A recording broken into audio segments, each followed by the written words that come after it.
Tratado da verdadeira devoção à Santíssima Virgem de São Luís Maria Grignon de Montfort, capítulo 6. Figura bíblica desta perfeita devoção, Rebeca e Jacó.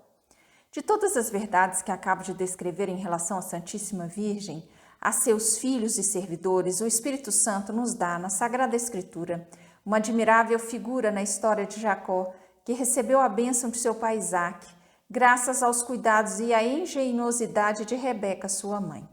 Eis como o Espírito Santo a relata. A seguir, acrescentarei a sua explicação. Artigo 1. Rebeca e Jacó. História de Jacó. Tendo Esaú vendido a Jacó seu direito de primogenitura, Rebeca, mãe dos dois irmãos, que amava ternamente a Jacó, garantiu-lhe esta vantagem. Muitos anos mais tarde, por uma astúcia toda santa e cheia de mistério, é que Isaque, sentindo-se muito velho e querendo abençoar seus filhos antes de morrer, chamou seu filho Esaú, a quem muito amava, e mandou que fosse à caça para ter de comer, para abençoá-lo em seguida. Rebeca avisou prontamente a Jacó sobre o que estava acontecendo e mandou que fossem pegar 2 cabritos no rebanho. Quando ele os deu à sua mãe, ela os preparou para Isaque do jeito que ele gostava. Ela revestiu Jacó com as roupas de Esaú, que ela guardava, e cobriu suas mãos e pescoço com a pele dos cabritos, a fim de que seu pai, que já não enxergava, ao ouvir a voz de Jacó, pudesse, ao menos por meio dos pelos de suas mãos, acreditar que fosse Esaú, seu irmão. De fato, surpreso com a voz, que julgava ser a voz de Jacó, fez com que se aproximasse dele, tendo tocado a pelagem das peles com que cobrira as mãos, disse que a voz de fato era a voz de Jacó, mas as mãos eram de Esaú. Depois de ter comido e sentido, ao beijar Jacó, o odor de suas roupas perfumadas, Isaque o abençoou e lhe desejou o orvalho do céu, a fecundidade da terra. Estabeleceu-o como senhor de todos os seus irmãos e terminou a bênção por essas palavras: seja maldito aquele que te amaldiçoar e seja acumulado de bênçãos aquele que te abençoar. Apenas Isaque tinha terminado essas palavras, entra Esaú e traz para comer o que ele abatera na caça, a fim de que seu pai o abençoasse em seguida. O santo patriarca foi surpreendido por incrível espanto quando entendeu o que acabara de acontecer. Entretanto, longe de se retratar do que acontecera, ele o confirmou, porque via muito sensivelmente o dedo de Deus no acontecimento. Então Esaú lançou rugidos como a marca a Sagrada Escritura e, acusando em alta voz a trapaça de seu irmão, perguntou a seu pai se tinha apenas uma única bênção. Neste ponto, como assinalam os santos padres, ele era a imagem daqueles que, bem à vontade em conciliar Deus com o mundo, querem fruir ao mesmo tempo das consolações celestes e terrestres. Tocado pelos gritos de Esaú, afinal Isaque o abençoou, mas com uma bênção da terra, submetendo-o ao seu irmão, o que levou a conceber um ódio tão envenenado contra Jacó, que só esperava pela morte de seu pai para o matar. E Jacó não teria podido evitar a morte se sua querida mãe Rebeca não o tivesse garantido com suas astúcias e os bons conselhos dados por ela e que ele seguiu. Interpretação da história de Jacó. Antes de explicar essa história, que é tão bela, é preciso notar que, segundo todos os santos padres e os intérpretes da Sagrada Escritura, Jacó é a figura de Jesus Cristo e dos predestinados, e Esaú a dos réprobos. Basta examinar as ações e a conduta de um e de outro para avaliar isso. Esaú, figura dos réprobos. Esaú, mais velho, era fisicamente forte e robusto, destro e habilidoso no uso do arco e na captura de muita caça. Ele quase não permanecia em casa e, confiando apenas em sua força e destreza, só trabalhava fora. Ele não se dava o trabalho de agradar sua mãe Rebeca e nada fazia para isso. Era tão guloso e gostava tanto de comer que vendeu seu direito de primogenitura por um prato de lentilhas. Como Caim, ele vivia cheio de inveja de seu irmão Jacó e o perseguia sem tréguas. Eis a conduta adotada todos os dias pelos réprobos. Primeiro, eles confiam em suas forças e suas habilidades para as tarefas temporais, São fortes, muito hábeis e ilustrados para as coisas da terra, mas muito fracos e muito ignorantes nas coisas do céu.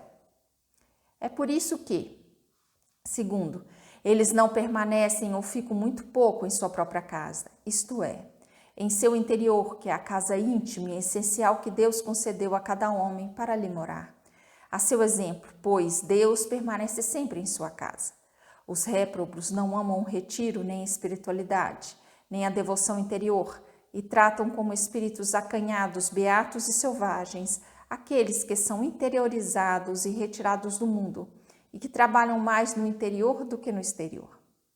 Os réprobos jamais se preocupam com a devoção à Virgem Santa, a mãe dos predestinados. É verdade que não a odeiam formalmente, às vezes lhe prestam louvores, dizem que a amam, até mesmo praticam alguma devoção em sua honra. No restante, porém, não saberiam suportar que a amássemos ternamente, porque eles não têm por elas ternuras de Jacó. Eles acham que é bastante dizer as práticas de devoção a Maria, as quais se mostram fiéis, seus bons filhos e servidores, para ganhar sua afeição, porque não creem que esta devoção lhe seja necessária a salvação. E visto que não odeiam a Virgem Santa ou não desprezam abertamente sua devoção, acham que já ganharam as boas graças da Virgem Santa, que são seus servidores ao recitar e resmungar algumas orações em sua honra, sem ternura por ela, nem correção para si mesmos. Quarto, estes réprobos vendem seu direito de primogenitura, isto é, os prazeres do paraíso por um prato de lentilhas, quer dizer, pelos prazeres da terra. Eles riem, bebem, comem, divertem-se, jogam, dançam, etc., sem se preocupar, como Esaú, em se tornarem dignos da bênção do Pai Celeste. Em 3 palavras, só pensam na terra, só amam a terra, só falam e agem pela terra e seus prazeres, vendendo a graça batismal, sua veste de inocência, sua herança celeste, por um momento de prazer, por uma vã fumaça de honra e por um pedaço de terra dura, amarela ou branca. Quinto, enfim, os réprobos odeiam e perseguem todos os dias aos predestinados, aberta ou secretamente. Ao atacá-los, desprezá-los, criticá-los, confrontá-los, injuriá-los, roubá-los, ludibriá-los, empobrecê-los, expulsá-los, reduzi-los a poeira, ao mesmo tempo que fazem fortuna, assumem seus prazeres, vivem boa vida, enriquecem, engrandecem-se e vivem à vontade. Jacó, figura dos predestinados. Primeiro, Jacó, o caçula, era de compleição frágil, meigo e pacífico, e permanecia normalmente em casa para ganhar as boas graças de sua mãe, Rebeca, a quem ele amava ternamente. Se ele saía, não era por sua vontade própria, nem pela confiança que tivesse em sua habilidade, mas para obedecer à sua mãe. Ele amava e honrava sua mãe, por isso é que se conservava em casa junto dela. Ele só estava contente quando a via, evitava tudo que pudesse desagradá-la e fazia tudo o que julgava dar-lhe prazer, o que aumentava em Rebeca o amor que tinha por ele. Terceiro, em todas as coisas ele era submisso à sua querida mãe. Obedecia-lhe inteiramente em todas as coisas, prontamente e sem tardar, amorosamente e sem reclamar. Ao menor sinal de sua vontade, o pequeno Jacó corria e trabalhava. Ele acreditava sem arrazoar em tudo o que ela lhe dizia. Por exemplo, quando ela lhe disse que fosse buscar 2 cabritos e lhe os trouxesse para aprontar como comida para o seu pai Isaque, Jacó não lhe replicou que bastaria aprontar 1 cabrito para um homem comer, mas sem arrazoar fez aquilo que ela lhe dissera. Quarto, ele tinha grande confiança em sua querida mãe. Como não se apoiava absolutamente em sua própria experiência, apoiava-se unicamente nos cuidados e na proteção de sua mãe. Recorria a ela em todas as suas necessidades, consultava em todas as suas dúvidas. Por exemplo, quando lhe perguntou se em lugar da bênção não receberia a maldição de seu pai, ele acreditou nela e confiou quando ela lhe disse que tomaria sobre si mesma essa maldição. Quinto, enfim, ele imitava quando quanto podia as virtudes que via em sua mãe. E parece que uma das razões pelas quais ele permanecia sedentário em casa é para imitar sua querida mãe, que era tão virtuosa, e se afastar das más companhias que corrompem os costumes. Por este meio, ele se tornou digno de receber a dupla bênção de seu querido pai. Eis igualmente a conduta que os predestinados assumem todos os dias. Primeiro, eles são sedentários em casa com sua mãe, isto é, eles amam o retiro, são interiorizados, aplicam-se à oração, mas a exemplo de sua mãe, a Virgem Santa, e em companhia dela, cuja glória é toda interior, e que durante toda a sua vida tanto amou o retiro e a oração. É verdade que às vezes eles aparecem fora, no mundo, mas é por obediência à vontade de Deus e à de sua querida mãe, para cumprirem seus deveres de Estado. Ainda que realizem fora coisas aparentemente grandes, eles estimam muito mais as que eles fazem no íntimo de si mesmos, em seu interior, em companhia da Santíssima Virgem, porque ali eles realizam a grande obra da perfeição, junto da qual todas as demais obras são apenas como brincadeira de criança. É por isso que, enquanto seus irmãos e irmãs trabalham fora com muito empenho, engenhosidade e sucesso, com o louvor e a aprovação do mundo, eles conhecem pela luz do Espírito Santo que há muito mais glória, bem e prazer em permanecer oculto no retiro com Jesus Cristo, seu modelo em inteira e perfeita submissão à sua mãe, do que em fazer por si mesmo maravilhas de natureza e graça no mundo, como tantos Esaús e tantos réprobos. Glória e riquezas em sua casa. Salmo 111, versículo 3. A glória para Deus e as riquezas para o homem encontram-se na casa de Maria. Senhor Jesus, como são amáveis os vossos tabernáculos. O pardal encontrou uma casa para ficar e a pomba um ninho para pôr seus filhotes. Oh, como é feliz o homem que permanece na casa de Maria, onde fostes o primeiro a fazer vossa morada. É nessa casa de predestinados que ele recebe o socorro, exclusivamente de vós, e ele dispõe em seu coração subidas e degraus de todas as virtudes para elevar-se à perfeição neste vale de lágrimas. Segundo, eles amam ternamente e honram verdadeiramente a Santíssima Virgem como sua boa mãe e senhora. Amam-na não apenas de boca, mas em verdade honram-na não apenas no exterior, mas no fundo do coração. Como Jacó, eles evitam tudo o que lhe pode desagradar e praticam com fervor tudo o que eles julgam poder merecer sua benevolência. Trazem e doam a ela não 2 cabritos, como Jacó a Rebeca, mas seu corpo e sua alma, com tudo o que eles incluem, figurados pelos 2 cabritos de Jacó, a fim de que, primeiro, ela os receba como coisa que lhe pertence. Segundo, ela os mate e os faça morrer para o pecado e para si mesmos, esfolando-os e despojando-os de sua própria pele e de seu amor próprio. E por esse meio agradar a Jesus, seu Filho, que só quer como seus amigos e discípulos os que morreram para si mesmos. Terceiro, ela os prepare ao gosto do Pai Celeste para sua maior glória, que ela conhece melhor qualquer outra criatura. Quarto, por seus cuidados e intercessão, este corpo e essa alma, bem purificados de toda mancha, bem mortos, bem despojados e bem preparados, sejam um prato delicado, digno do paladar e da bênção do Pai Celeste. Não é isso que farão as pessoas predestinadas, que irão experimentar e praticar a consagração perfeita a Jesus Cristo, pelas mãos de Maria, que nós lhe ensinamos para testemunharem a Jesus e a Maria um amor efetivo e corajoso? Os réprobos dizem muito que eles amam a Jesus, que amam e honram Maria, mas não de modo substancial, não até o sacrifício de seus corpos, com seus sentidos de sua alma, com suas paixões, como os predestinados. Eles são submissos e obedientes à Virgem Santa como sua boa mãe. A exemplo de Jesus Cristo, que dos 33 anos que viveu sobre a terra, empregou 30 para glorificar a Deus, seu Pai, por uma perfeita e total submissão à sua Santa Mãe. Eles lhe obedecem ao seguir exatamente seus conselhos, como o pequeno Jacó aos de Rebeca, ao qual ela diz: meu filho, segui meus conselhos. Gênesis, capítulo 27, versículo 8.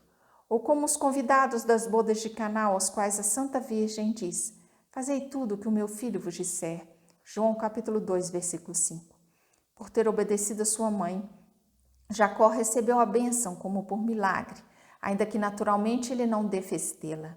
Por terem seguido o conselho da Virgem Santa, os convidados para as bodas de Caná foram honrados com o primeiro milagre de Jesus, que ali converteu a água em vinho ao pedido de sua Santa Mãe. Igualmente, todos aqueles que até o fim dos séculos hão de receber a bênção do Pai Celeste e ser honrados com as maravilhas de Deus, só receberão essas graças em consequência de sua perfeita obediência a Maria. Os Esaús, ao contrário, perdem sua bênção por falta de submissão à Virgem Santa. Quarto, eles têm grande confiança na bondade e no poder da Santíssima Virgem, sua boa mãe. Clamam sem cessar por seu socorro. Olham-na como sua estrela polar para chegarem ao bom porto. Manifestam-lhe suas penas e necessidades com muita abertura de coração. Apegam-se a seus seios de misericórdia e doçura para terem um perdão de seus pecados por sua intercessão ou para saborear suas doçuras maternais em suas dores e desgostos. Eles até se lançam, escondem-se e se perdem de maneira admirável em seu seio amoroso e virginal, para ali serem abrasados do puro amor, para ali serem purificados das menores manchas e encontrarem plenamente a Jesus, que ali reside como em seu trono mais glorioso. Oh, que felicidade! Não creiam, diz Padre Guerrique, que haja mais felicidade em habitar no seio de Abraão do que no seio de Maria, pois o Senhor ali colocou o seu trono. Os réprobos, ao contrário, ao colocarem toda a sua confiança em si mesmos e comendo como o filho pródigo, somente o que comem os porcos, alimentando-se apenas como os sapos da terra e amando tão somente as coisas visíveis e exteriores como os mundanos, eles não experimentam as doçuras maternais dos seios de Maria. Eles não sentem o firme apoio e a confiança certeira que os predestinados sentem em relação à Virgem Santa, sua boa mãe. Eles amam miseravelmente a sua fome das coisas exteriores, como diz São Gregório, porque não querem saborear a doçura que está toda preparada no interior deles mesmos e dentro de Jesus e de Maria. Enfim, os predestinados conservam os caminhos da Virgem Santa, sua boa mãe, isto é, eles a imitam, e é nisso que são verdadeiramente felizes e devotos, trazendo o sinal infalível de sua predestinação, como lhes diz essa boa mãe. Bem-aventurados os que praticam minhas virtudes e andam sobre as pegadas de minha vida com o socorro da graça divina. Eles são felizes neste mundo durante sua vida, pela abundância de graças e doçuras que eu lhes comunico de minha plenitude, e mais abundantemente que aos outros que não me imitam tão de perto. Eles são felizes em sua morte, que é doce e tranquila, e a qual eu assisto ordinariamente para os conduzir pessoalmente às alegrias da eternidade. Enfim, serão felizes na eternidade, porque jamais se perdeu nenhum de meus servidores que tenha imitado minhas virtudes durante sua vida. Os réprobos, ao contrário, são infelizes durante sua vida, na sua morte e na eternidade, porque não imitam a Santíssima Virgem em suas virtudes, contentando-se com entrar às vezes em suas confrarias, recitar algumas orações em sua honra ou fazer alguma outra devoção exterior. Ó Virgem Santa, minha boa mãe, como são felizes, eu o repito, com os impulsos de meu coração. Como são felizes aqueles que, não se deixando seduzir por uma falsa devoção para convosco, guardam fielmente vossos caminhos, vossos conselhos e vossa ordem. Mas como são infelizes e malditos aqueles que, abusando de vossa devoção, não guardam os mandamentos de vosso Filho. Malditos aqueles que se desviam de vossos mandamentos. Salmo 118, versículo 21.